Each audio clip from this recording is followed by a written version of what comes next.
আচ্ছা বলুন তো, কার কার আমার মতো প্রথমে দেখে জিভে জল এসে গেছে? ভাই সত্যি কথা বলতে আমি খুবই দুর্বল মুরগির চাবড়া ঘিলা কচা এগুলোর প্রতি।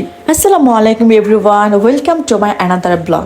তো গাইস, আজকের ব্লগে থাকবে হচ্ছে আমার শাশুড়ি মায়ের হাতের ভোনা খিচুড়ি, আর সেটা হচ্ছে মুরগির পা কলিজা আর হচ্ছে মুরগির গোশ দিয়ে আমরা 31st নাইটে যে প্রোগ্রাম করেছিলাম সেগুলো কিছু অংশ আমরা রেখেছিলাম।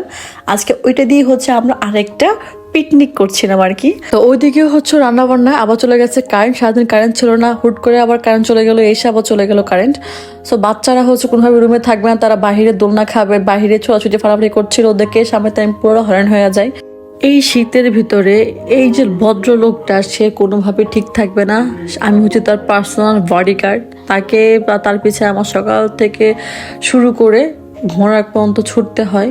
ঠিক আছে, আবার ঘুম থেকে এসে উঠলে আমারও ডিউটি স্টার্ট হয়ে যায়। এইদিকে আমার ডিউটি করতে করতে আমার প্রচুর ক্ষুধা লেগে যায়, তো আমি চলে যাই পাকঘরে, গিয়ে দেখি যে আম্মু রান্না করা শেষ। আর যেহেতু কারেন্ট নাই, তো ওরকম ভালো ভিডিও করতে পারি নাই, একটু অন্ধকার অন্ধকার ছিল।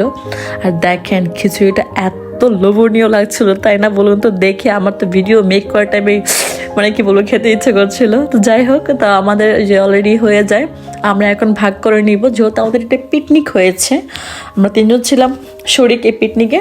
সো আমরা এখন ভাগ করে নিব। তো এভরিওয়ান, আপনাদের কাদের পছন্দ ভুনা খিচুড়ি অবশ্যই কমেন্ট করে জানিয়ে যাবেন। আর আজকে ভিডিও আমি এখানে শেষ করতে, দেখা হবে নেক্সট কোনো ভিডিওতে। তো আপনারা ভালো থাকবেন এবং সুস্থ থাকবেন। আল্লাহ হাফেজ, টাটা।